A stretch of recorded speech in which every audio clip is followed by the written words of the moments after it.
What's up, my plant people? Today I am going to be talking about 10 mistakes I made so you don't have to. A couple of these, of course, are probably going to be a little stereotypical. I feel like everybody has made the overwatering mistake at least 1 to 50 times in their life. And then at least one of these is probably maybe only a mistake that I've made.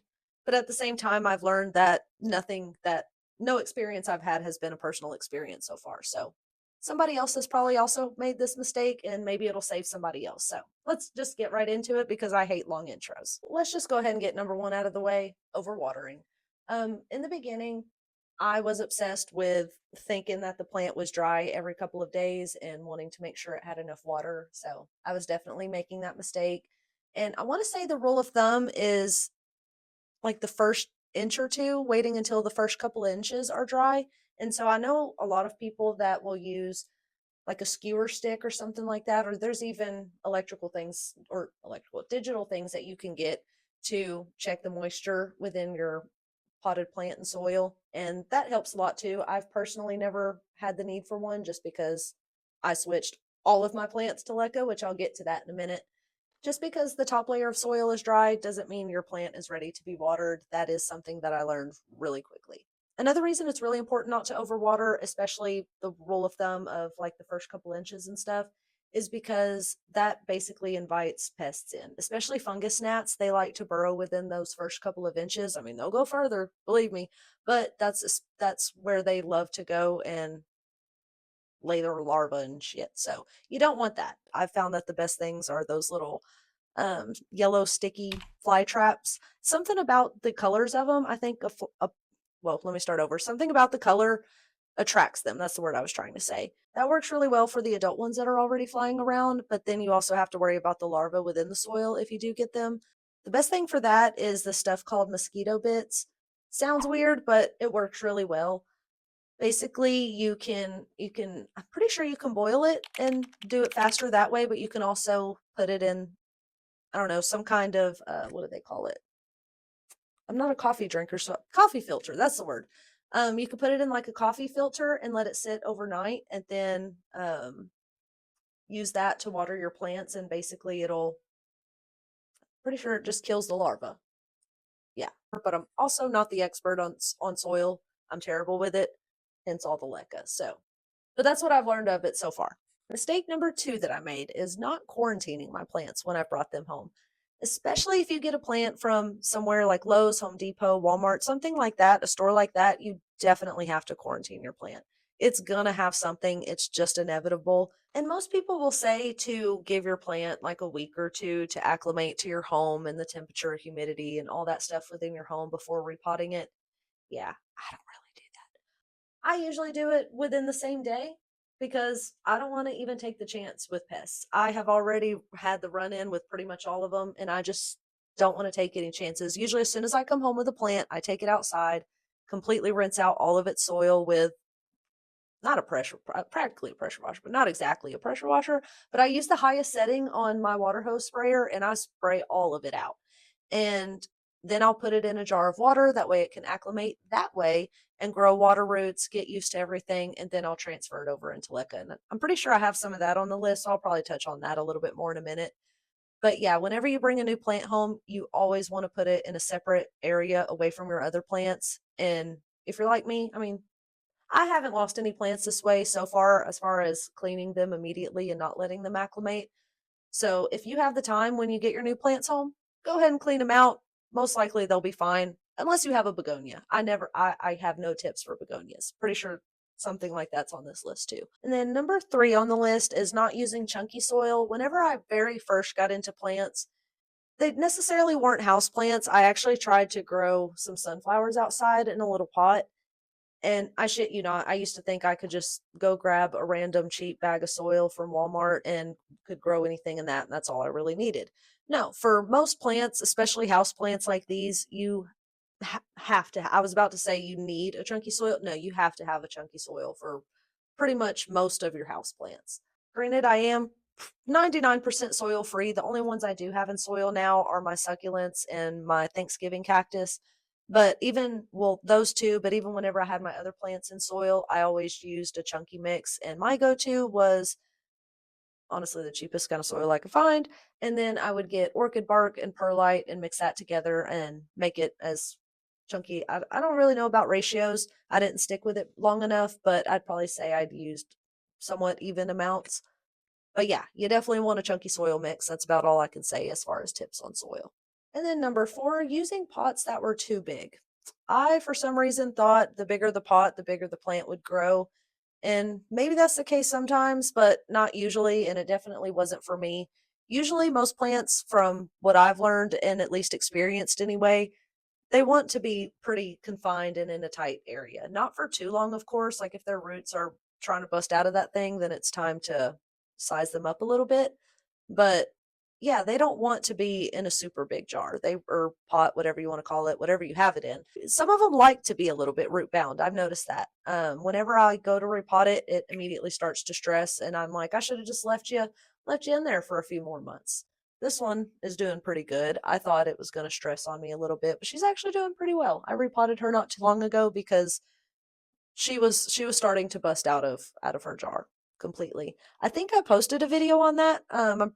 That's the one that I had to cut the nursery pot that it was in. It was a nursery pot in a jar, and yeah, I had to cut the plastic nursery jar off because it was just completely too compact, and I could not wiggle it out of there at all. So yeah, she was doing good though. She really liked being in there, and I just decided it was time to upgrade her a little bit, but honestly, I think she would have been happy staying in there for another 4 to 6 months. For number five, I have underestimating pests because I thought that I could just slap some little sticky traps in there and all would be well.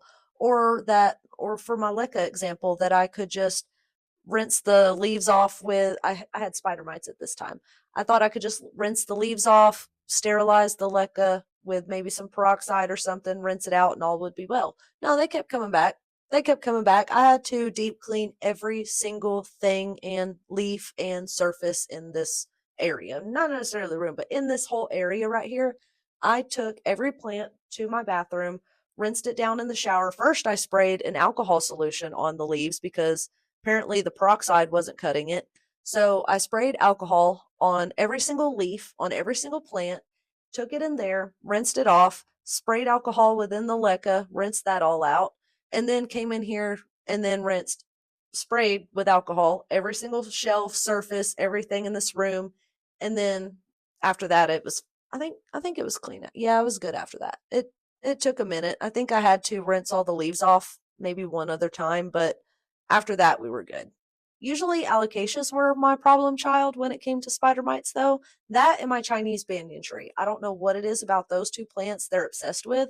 That alocasia that I have that I recently post the time lapse on, that one is the one that originally died on me last year because it kept getting spider mites over and over and over. And I just isolated it altogether, eventually forgot about it, thought it died. And then 3 or 4 months later, I was like, I kind of need to pour that out and clean that leca and, take care of that jar so I can reuse it. Well, I take it out and the corm and the roots and everything were still thriving. So yeah, now I've got her going strong. So now if I can just keep the spider mites off again, we'll be doing good. So far, so good though. I know I said I wasn't going to talk about soil anymore, but I forgot I had this one on my list. This is probably one of the worst mistakes I made.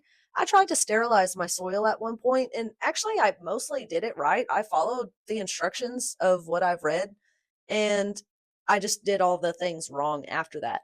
Basically, it said to bake it in the oven. I can't remember the temperature, it's been a long time, but I did that. It was all perfect, got rid of everything, but I didn't realize that when I was getting rid of everything, meaning the pests, I was also getting rid of all of the good stuff in the soil too. It literally killed off everything. And I mean, as you know, there's good things in the soil that the plants need too. It's not just the bad things, which I should have thought of that, but I didn't. And yeah, my soil became useless. And then I had to do research on that, what to do or add to the soil to make it useful again. And it said to use worm castings, and so I did. I went and got a bag of that, mixed it in my soil, repotted all of my plants. Everything was fine and dandy for a while. Eventually, I got fungus gnats again and switched to leca, the whole 9 yards. I've talked about that a gazillion times. And I mean, if y'all want to know more about that, I think there's some things that I haven't covered before. So, I mean, if you do have any questions about that, let me know, and I'll talk more about my whole leca process. But for now, that's the gist of it. Oh, and the other mistake I made whenever I was trying to sterilize my soil was I think it was foil that I used. I put foil over the pans that I was putting it in the oven in, and I didn't think to take that off whenever I took it out of the oven. So all of the moisture, whenever it was cooling off, seeped back into the soil, made it all damp again. And within that process, hold on, let me backtrack a little bit. Made the soil all damp again from the foil, and then I put it in this airtight container that I had and sealed it. I should have at least not sealed it. Then it probably would have been fine, but I wasn't thinking. I sealed the container shut, and since it had moisture in it, I ended up getting mold and whatever else all throughout my soil that I just spent hours and days actually taking care of all this because I had to unpot all of these plants and do it a tray at a time in the oven. And so, yeah, that was another horrible mistake that I made that I was really upset about. I wasted a lot of time of my life that I'll never get back on that mistake. So, don't do that. Or if you are going to do that, don't make the mistakes that I made with that because you can sterilize your soil. Like if you do end up getting mold in it or something happens with it, you can sterilize it and reuse it. Just know that you need to add worm castings or some kind of nutrient back into the soil to make it beneficial to your plants again, and also to let it completely air out, cool down, and well, cool down, then air out. That way, the moisture from the heat doesn't stay within the soil whenever you're putting it in whatever you're storing it in, because you also don't want to leave it in something exposed either, because then other bugs will get into it. So, yeah, just let it completely cool down and air out, and then you can store it however you normally store your soil. Now I think I'm done talking about soil. So, moving on. Number 7 is switching to leca, but not letting my plants grow water roots first. I had no idea. I wasn't thinking about stuff like that. I didn't know there was a difference between soil roots and water roots. So yeah, whenever I was first transferring all of my plants over to leca, I started to lose a couple of them because their roots were just rotting out within the soil. But I noticed it fairly quickly and then took them all out, put them in jars of water, and was able to save them all. So from then on, I learned that what I needed to do was whenever I take any plant out of soil, like I said, I bring it home and quarantine it, rinse it out completely, and then I'll put it in a jar of water. That way it can adjust to the new soil free lifestyle, and basically it'll grow new roots and it'll give it time to allow any roots that would have died off in leca to go ahead and die off before you repot it into the leca. Usually I'll wait about at least a week or two, sometimes 3 or 4, but just depends on whenever I start to see water roots grow. Then that's when I kind of know that it's time and she'll do fine in leca. And then usually what I'll do is I'll go ahead and take it out of the water, clean off any roots that did die off, and yeah, go ahead and repot it and she should be fine. Now moving on to number 8 on my list. This is where I was going to talk about begonias. I used to buy plants for basically aesthetics because I liked them. They were pretty, not realizing that they weren't good for my environment and what I have going on. For example, begonias, they love humidity and they need perfect humidity at all times. And honestly, I'm not consistent with that. I try, but I'm not home a lot. So I don't really like having a humidifier really running all the time when I'm not home. It's fine if it's for a couple of hours, but I don't know, something about it I just don't like it. I don't like a whole lot of electricity running when I'm not home, call me crazy. So that's something that I struggle with. So begonias and me don't really get along. If you've seen my polka dot begonia is literally all I have, and she struggled the whole entire time I've had her. I did have a begonia rex and some other kind. They died on me within like 3 days. So we don't get along. They don't like me, even though I love them so much. Begonias are so pretty. They're one of my favorite plants just because there's so many different varieties and colors and textures, and they're all just so cool and different.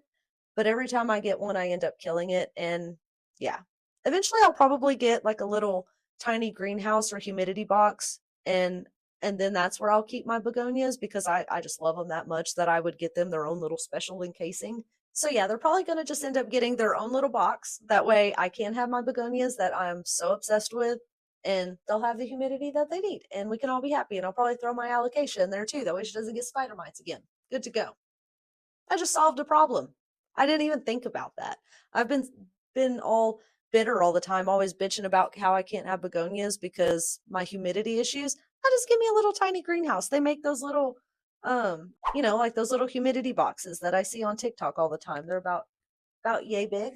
and well, maybe bigger than that, about yay big, and could fit a few plants in there. But then they would get bigger. Then I would need a bigger box. Maybe I do need a greenhouse. All right. I moving on. So number 9 is assuming that every yellow leaf meant. Come on, Lilo. Come on. Here's Lilo.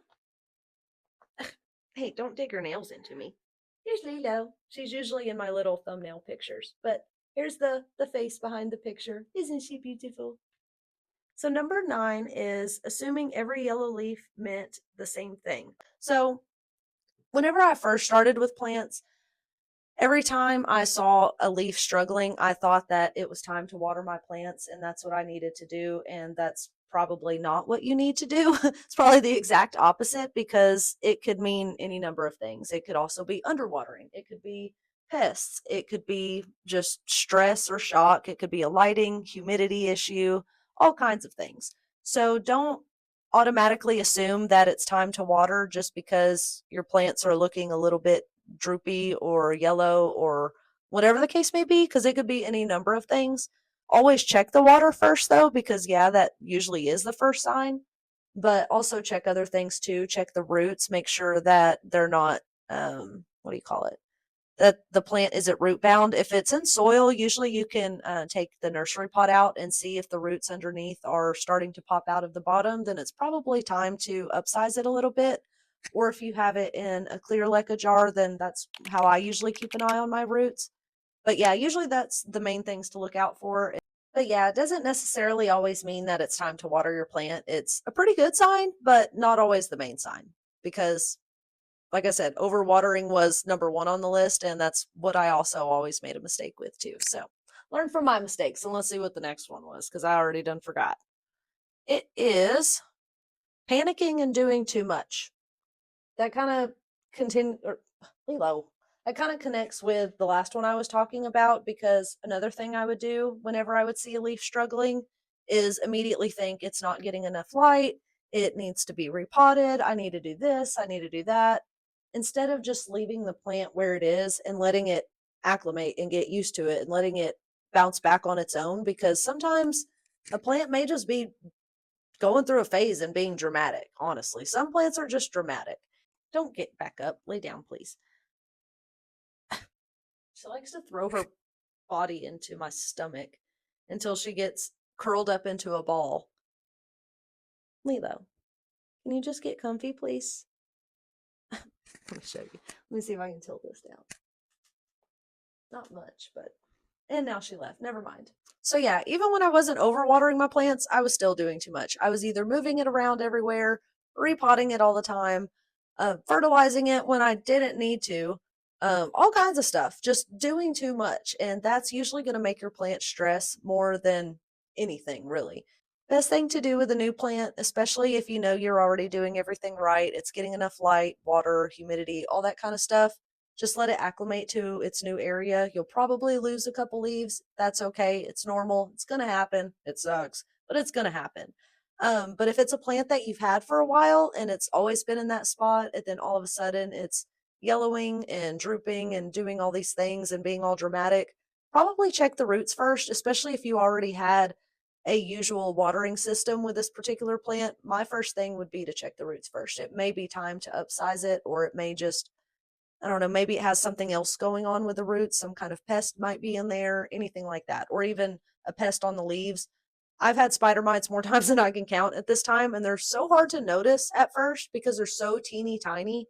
And by the time you notice them, they're so freaking many because you're noticing the little webs that they're creating on the leaves. And it's like, holy crap, how have I gone this long without wiping down the leaves? But I mean, it happens. We get busy, we forget. But yeah, usually those are the culprits. Them little buggers, I swear, they just show up out of nowhere. I don't even know how they keep getting in the house. Well, I say keep getting in the house. I haven't had this issue in a while, but when I did have it, I read somewhere that said basically they can just transfer themselves to your clothes or whatever the case may be. Even if you didn't buy that a plant that day, but you went shopping somewhere like Lowe's, Home Depot, Walmart, that is notorious for having pests, unfortunately, they can hitch a ride on your clothes somehow. Like if you're touching the leaves or whatever, or rub up against it, they can hitch a ride with you back home, and then you go to check on your plants and somehow they end up on them. And so now, usually, whenever I go plant shopping, I'm a little bit hesitant to touch all the leaves because I used to always just go up and I want to feel their leaves and I'm like, ooh, that one looks silky and all this kind of stuff. Now I'm a little bit more hesitant. But anyway, I still do that. I'm probably still gonna forever do that because my intrusive thoughts are always gonna win, but I can't help it. And yeah, fun fact of the day, that's how they can get to your house sometimes. I don't like knowing that fact, but now you get to know it with me.